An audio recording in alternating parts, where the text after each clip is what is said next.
오늘 말씀은 레위기서 7장 11절에서 21절까지의 말씀입니다. 지금 화목제의 보충규례에 대해서 오늘 보는데요. 그래서 내용이 많으니까 두 회로 나눠서 보도록 하겠습니다. 원래 화목제 제사는요, 레위기서 3장에 나왔어요.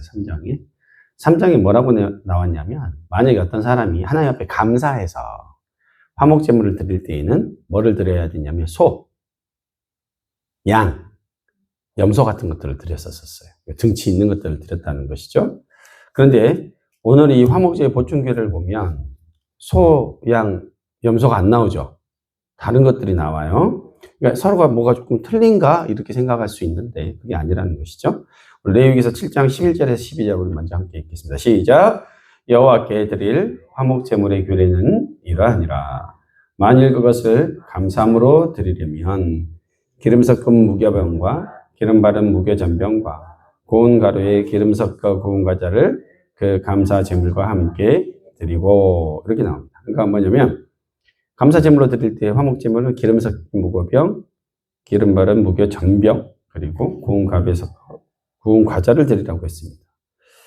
소, 양, 염소라고 드리라고 했는데 왜 오늘 또 이런 것이 나왔을까? 이렇게 생각하시면 됩니다.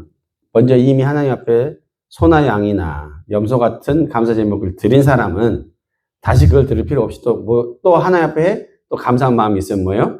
이런 것도 드릴 수 있었다라는 것을 말합니다. 그러니까 한 번에 다 말 못하고 그때 이 먼저 희생 제물로 하나님 앞에 드리는 게 우선이고요. 그 이후에 희생 제물로 드린 사람들은 피계가 섞이지 않은 것들, 그죠? 감사로 드릴 수 있는 것들도 있었다라는 것을 볼 수가 있습니다. 자, 그럼 구약시대에 나오는 이 화목제사는 유명한 게 뭐가 있을까 보면 열왕기상 8장하고 역대하 7장에 이 내용이 나와요. 예루살렘 성전, 솔로몬이 예루살렘 성전을 다 건축을 해요. 완공을 해요. 그때 하나님 앞에 감사해가지고 소 22,000마리를 드리고 양 12,000마리를 드립니다. 어마어마하게 많이 드리죠. 근데 이렇게 왜 많이 드렸냐면 온 이스라엘 회중이 화목제물을 드리고 난 다음에 뭐예요? 나머지를 같이 나눠 먹으려고 그래요. 나눠 먹으려고. 이게 뭐냐면 당시 성막에서만 이렇게 했던 것들을 이제 성전을 지어가지고 하나님 앞에 봉헌하는 시간이니까 너무나 감사한 거예요. 사람들이 너무나 감사했던 거예요. 기쁨을 표현했다는 것이죠. 그래서 하나님과 화목하고 이웃과 친목을 도모하는 이 제사로 나눔을 했다라는 것을 여러분 볼 수 있겠습니다. 그래서 소나 양이나 염소 같은 것들도 하나님 앞에 드릴 이렇게 콩팥이나 간 같은 것들을 따로 떼가지고 하나님 앞에 화제로 드린 이후에 나머지는 어떻게 나눠 먹었다는 거예요. 그리고 다윗이 하나님 앞에 또 이렇게 화목제물을 드린 게 나와요. 사무엘상 하 6장에 나오는데 다윗이 하나님의 언약궤를 예루살렘으로 옮긴 이후에 먼저 번제를 드렸고 그 다음에 화목제를 드린 다음에 백성들에게 떡과 고기를 나눠주고 건포도도 나눠줘서 함께 같이 기쁨을 나누게 됩니다. 이 모습들이 나온다는 것이죠. 오늘 이 보충규례에서 우리가 주목해야 보아야 될 것이 한 3가지 정도 있습니다. 이것들 함께 보도록 하겠습니다. 첫 번째 뭐냐면 반드시 기름을 섞어서 드려야 했다라는 거예요. 화목제물. 오늘 아까 13절, 12절이었죠? 그죠? 기름을 섞어서 이 3가지를 드렸다는 거예요. 뭐? 무교병, 무교전병, 구운 과자. 이게 다 뭐예요? 기름을 발라야 했다라는 뜻입니다. 그러니까 이게 뭐냐면 이 기름은 뭐를 뜻합니까? 성령을 뜻하죠. 그러니까 하나님과 화목하기 위해서는 뭐냐면 성령 충만함이 있어야 된다는 거예요. 성령 충만함이 없이 하나님과 화목할 수 없어요. 이게 하나님과 화목은요, 죄를 고백하고 자신이 죽어지는. 오늘날 치면 뭐예요? 죄를 고백하고 자신이 죽었다는 고백이 뭐예요? 세례받는 거. 그잖아요. 이 세례받는 과정을 통해서 성령 충만이 이거죠. 그리고 사랑과 화목은 뭐예요? 화목제로 드린 것들을 나누어 먹으면서 한다는 것이죠. 그래서 신약에 보면 예수님이 세례를 받으신 이후에, 세례를 받으신 이후에 요단강에서 올라오셨을 때 뭐라고 표현이 되냐면 성령이 충만했다라고 나와요. 성령이 충만했다라고 나와요. 그리고 그렇게 성령 충만한 상태로 광야에 가셔서 40일 동안 시험을 받으신 다음에 다시금 갈릴리로 돌아오시는데 누가복음 4장 14절에 성령의 능력으로 모든 것들을 행하십니다. 그렇게 됐을 때 저는 예수님의 소문이 사방에 퍼졌었다라고 이렇게 기록이 나오죠.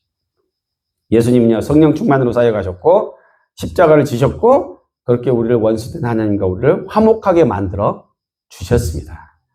자신의 몸을 뭘로 드리냐면 화목제물로 드리셨어요. 그렇기 때문에 십자가를 지시기 전날에 사람들 다 모아놓고 뭐 하셨어요? 성찬식을 하셨잖아요. 성찬식을 하시면서 뭐를 하셨습니까? 자신의 몸, 떡빵을 떼시면서, 그죠? 이건 내 몸이야. 근데 몸으로 보지 말고 뭐라고 했다? 그것을 너희서 나눠서 먹어라. 포도주를 주면서 뭐예요? 이거는 나의 피다. 근데 이건 뭐예요? 너희가 나눠서 마셔라. 화목제의 나눔을 하신 거예요. 자기 몸을 들이셔서. 네. 네. 그렇다라는 것입니다. 그래서 이거는 뭐냐면요. 구약시대에 솔로몬이 예루살렘 성전을 완공할 때 언약이 성취되고 완성된 기쁨을 수많은 사람들과 나눴던 거하고 똑같은 거예요. 교회가 완성됐을 때. 그죠? 성전이 완성됐을 때. 그리고 예수님은 지금 자신의 몸을 십자가에 내어주고 죽으심으로 말미암아 신약교회를 완성하는 그 과정을 통해서 뭘 해요? 나누라고 하잖아요. 그죠? 이게 다 이게 원리라는 거예요. 우리가 나누지 않으면 하나님과, 그죠? 성령 충만함과 나눔이 없으면 하나님과 이웃과의 화목을 이룰 수가 없다는 것이죠. 그래서 신약시대 사도행전 2장에 보면 오순절에 성령이 임한 이후에 교회가 세워집니다. 베드로가 설교를 한번 했더니 몇 명이 모여버려요? 3,000명이 막 모여버려요. 그러니까 교회가 생겨나는, 신약교회가 생겨나는 거예요. 네? 유대인이 지키던 안식일이 아니라 이제는 뭐예요? 주일날, 예수님이 부활한 주일을 지키는 기독교가 생겨나는 거예요, 그때. 그때 어떤 일이 벌어지냐면, 은혜 받은 사람들이 뭐를 갖고 오냐면, 자기 것들을 다 갖고 어디로 와요? 교회로 와요. 그러니까 먼저 교회에 다 드려요. 그러니까 그것이 너무 풍성하니까 각 사람의 필요에 따라서 어떻게 그거를 나눠줘 버려요. 그러니까 한 사람도 서로 부족한 사람이 없어요.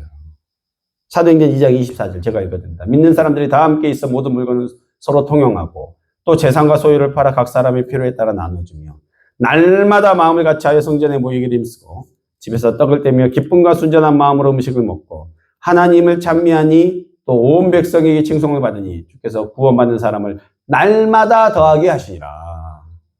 그러니까 성령 충만하고 나눔이 있으면 어떻게 해요? 교회가 부흥할 수밖에 없는 거예요. 왜냐면 여기 오면 너무 기쁜 거거든. 막 너무 막 나눔도 좋고 사랑이 있는 거예요. 교회가 성령 충만하고 나눔이 있으면 부흥을 안 하는 게 이상한 거예요. 진리의 말씀이 선포되고, 그죠?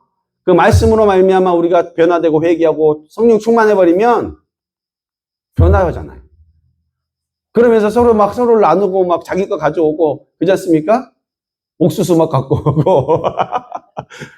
서로 나누는 거 아닙니까? 기쁨이 충만해요. 이게 바로 이 교회를 통해서 이루신 하나님의 화목제의 모습이라는 거예요.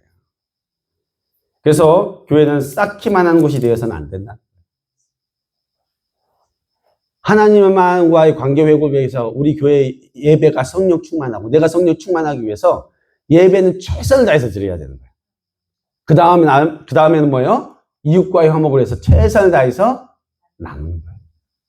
성찬, 예찬. 그래서 예찬도 너무너무 중요하다. 교회가 들어온 것들 쌓아나 먹으면 안 됩니다. 교회가 들어온 건 어떻게 해요? 다시 나눠야 돼요. 이웃들에게도 나누고 성교로 나눠야 돼요.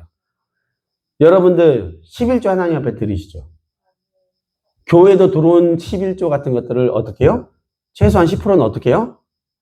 나눠야 되는 거예요. 흘려보내야 되는 거예요. 교회도 교회를 도울 수 있어요.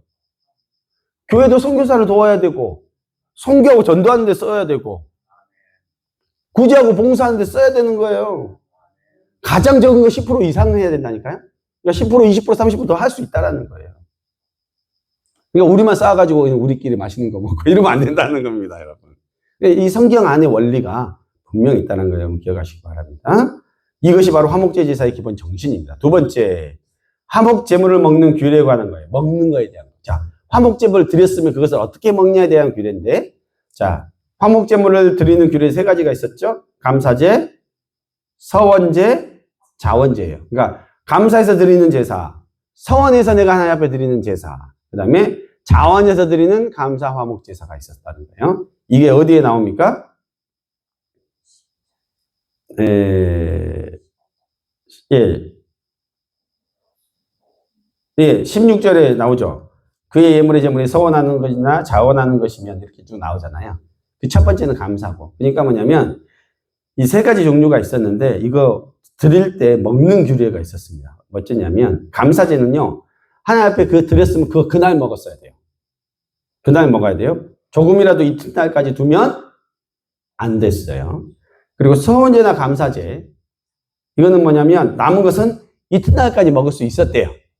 그런데 뭐예요? 제 3일까지 남았으면 어떻게 해요? 불살라서 없어야 됐답니다. 우리가 한번 생각해 보면 아니 이미 드려지고 있는 거룩한 것인데 그냥 뭐 먹으면 되지 않나? 그잖아요. 남으면 더 먹으면 되잖아요. 소고기가 얼마나 좋습니까? 그죠? 근데 다 못 먹으면 어떻게 해요? 버리고 태우래요. 왜 그랬을까요? 그것은 뭐냐면요. 하나님이 그날 다 먹어. 하나님이 자 이틀까지는 먹을 수 있어. 근데 내가 3일째 먹으면 어떻게 되는 거예요? 하나님의 말씀을 어긴 것이 돼버려요. 그잖아요. 그러니까 이게 귀하고 많이 남았으니까가 중요한 게 아니라 뭐가 더 중요한 거예요? 말씀이 더 중요한 거예요. 그럼 내가 먹어버리면 말씀을 어긴 것이 돼버린다. 그래서 오늘 본문 18절에 이렇게 말합니다. 함께 읽겠습니다. 18절 시작. 만일 그 화목제물의 고기를 셋째 날에 조금이라도 먹으면 그 제사는 기쁘게 받아들여지지 않을 것이라 드린 자에게도 예물답게 되지 못하고 도리어 가증한 것이 될 것이며 그것을 먹는 자는 그 죄를 짊어진다. 그러니까 뭐냐면 함께 드리는 것 자체가 중요한 게 아니라 화목 제사를 드리는 것 자체가 중요한 게 아니라 거룩하게 하나님의 방식으로 드리고 하나님의 방식으로 먹어야 됐다는 거예요. 그러니까 내 마음대로 내 방식대로 하는 것이 아니라는 것입니다. 하나님의 기준과 원칙대로 해야 된다는 것이죠. 그래서 우리가 감사로 드리는 제사도 하나님 앞에 가증한 것이 될 수도 있다는 거예요. 내 마음대로 해버리면. 그러니까 하나님의 뜻대로, 하나님의 방법대로, 하나님의 말씀대로 드려져야 된다는 것입니다. 그래서 우리는요, 예배와 예물을 정성과 마음으로 하나님 앞에 드리되 하나님의 기준과 방식으로 행하시기 바랍니다. 그러니까 내가 알아서 그냥 봉사하고 섬기는 것도, 헌금하는 것도, 예를 들어, 자, 내가 헌금이 있는데, 그거, 어차피 써질 건데, 그냥 교회 안 하고 그냥 내가 이렇게 하나님 앞에 드렸다라는 마음으로 쓰면 그것도 하나님 앞에 헌금으로 드려진 거지라고 생각할 수 있죠. 그렇게 생각하는 사람도 있을 수 있어요. 그러나 그거면요, 비유로 이렇게 보면 돼요. 자, 양을 끌고 와서 하나님 앞에 제사로 잡아갖고 나눠 먹어야 되는데, 뭐예요, 지금? 잡지 않고, 자기가 잡아서 줘버린 거예요. 그러면 이건 하나님 앞에 드려진 거야? 자기가 한 거예요? 자기가 한 거예요. 하나님 앞에 드려진 게 아니에요. 그럼 순서는 뭐예요? 먼저 하나님 앞에 드리면, 교회가 하나님 안에서 나누는 거예요. 이게 순서라는 거예요. 그래, 하나님 앞에 드려진 것이지. 그렇지 않고 자기가 해버리면, 교회가 왜 필요해? 그잖아요. 이 제사제도가 왜 필요하냐는 거예요. 그러니까 이거는 여러분 잘 하셔야 되는 거예요. 그러니까 하나님 앞에 드려야 돼요. 그러니까 교회를 통해서 이렇게 또 나누는 거예요. 이것이 정말 중요하다. 그리고 이래야 하나님 앞에 드려진 거지, 그렇지 않으면 자기가 한 겁니다. 하나님 앞에, 오늘날은 간단하게 돈으로 헌금하잖아요. 그러니까 이 개념이 별로 느껴지지가 않는 거예요. 하나님 앞에 잡혀지지가 않는 거예요, 아직. 죽어지지 않는 거예요. 드려지지 않는 거예요. 여러분 그거 꼭 기억하시기 바랍니다. 마지막으로 오늘 본문 19절에서 21절에 화목제로 드려진 고기들과 부정해졌으면 먹지 말고 태워야 했으면서 하고 자신이 부정한 상태면 화목제물의 제물을 먹어서는 어떻게 된다? 안 된다. 화목제는요, 하나님께 제물을 바치고 사람들과 나눠 먹는 것도 중요하지만 그 예식에 참여한 자들이 먼저 정결하게 되는 것, 이것이 중요합니다. 깨끗한 자는 바로 자기 스스로를 준비한 자예요. 앞서서 제가 성찬식 때 성찬이 화목제배라 그랬잖아요. 예수님의 몸과 피를 먹고 마시는 행위인데 그때 주의해야 될 것이 있어요. 제가 며칠 전에도 말씀드렸지만 첫째, 세례 받지 않은 사람 그 성찬에 참여하면 안 돼요. 두 번째, 자신이 하나님 앞에 지금 죄를 짓고 있거나, 그죠? 범죄했으면, 또 그것이 생각났으면 그 성찬에 참여하면 안 돼요. 고린도전서 11장 27절에 분명히 나와 있습니다. 27절, 28절, 29절. 오늘 결론인데 이건 한번 찾아서 읽어볼까요? 예, 고린도전서 11장 27절에서 29절. 네. 고린도전서는 이건 찾아서 한번 읽어보겠습니다. 고린도전서. 신약이 있죠? 네. 고린도전서 11장. 신약 277페이지 정도 있네요. 27페이지, 277페이지 정도 있네요. 우리 함께 읽어볼까요? 시작. 그러므로 누구든지 주의 떡이나 잔을 합당하게 않게 먹고 마시는 자는 주의 몸과 피에 대하여 죄를 짓는 것이라. 사람이 자기를 살피고 그 후에야 이 떡을 먹고 이 잔을 마실지니 주의 몸을 분별하지 못하고 먹고 마시는 자는 자기의 죄를 먹고 마시는 것이다. 맞죠? 제가 임의로 하는 말이 아니잖아요. 그러니까 주의 성찬에 참여하고 주의 그 몸과 살과 피를 마시는 것은 거룩한 거예요. 그렇기 때문에 내가 하나님 앞에서 먼저 정결해지는 것이 중요하다는 것입니다. 이게 바로 화목제의 제사의 원리라는 것입니다. 결론을 맺겠습니다. 오늘 화목제의 보충 규례가 말하는 세 가지 원칙. 성령 충만은 하나님과의 관계 회복, 나눔은 이웃과의 관계 회복이에요. 성경은 구약과 신약 교회는 그리스도의 십자가의 희생과 부활로 이루어졌지만 그 완성을 뭐라고 표현하냐면 나눔으로 표현하는 거예요. 나눔으로. 그죠? 교회의 나눔으로. 그런데 그 나눔도 함부로 나누면 안 된대요. 이웃과 나눔을 하더라도 뭐예요? 먼저 교회의 화목제사로 하나님 앞에 드려진 다음에 나누래요.